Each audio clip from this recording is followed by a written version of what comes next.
Welcome, Argonaut fans, to this week's edition of the Argonaut Weekly. I'm Brenton Goebel, joined with Brandon Scardigli of the Sports Information Department. The men's and women's basketball team hosted the UWF Thanksgiving Classic this previous week. Brandon, talk a little bit about how the men's team did. All right, the men's team coming in on a bit of a roll, 3-game win streak for the Argos. They haven't done that since early on in last season.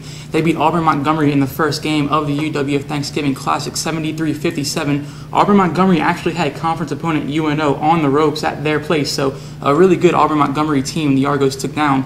Came out the next day, beat North Georgia by 10, 73-63. North Georgia, of course, was coming off of that upset of Alabama Huntsville the day before, so a good win for the Argos.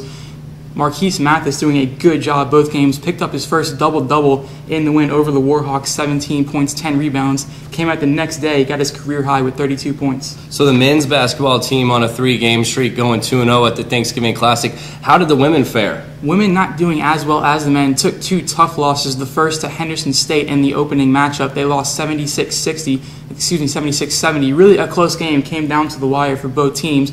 Octavia Bearden picking up the double-double performance. She had 15 points, 10 rebounds in that loss.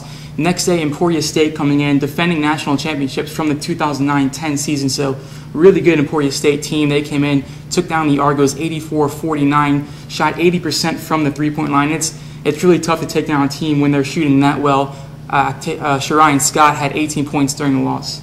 So the men's and women's basketball teams will be on the road this week. You can follow all their action live at goargos.com. Also ahead in the week of West Florida Athletics, the athletic department will be hosting the NCAA Division II Soccer Championships at Brosnahan Park. Both the men's and women's championships will be out there Thursday and on Saturday. Thursday at 11, Chico State will take on Grand Valley on the women's side. Also on the women's side at 2 p.m., St. Rose will take on Armstrong Atlantic. Then we'll move over to men's action at 5 p.m. Lynn will take on Franklin Pierce. And then the final game on Thursday will be at 8 p.m. where Millersville will take on Fort Lewis.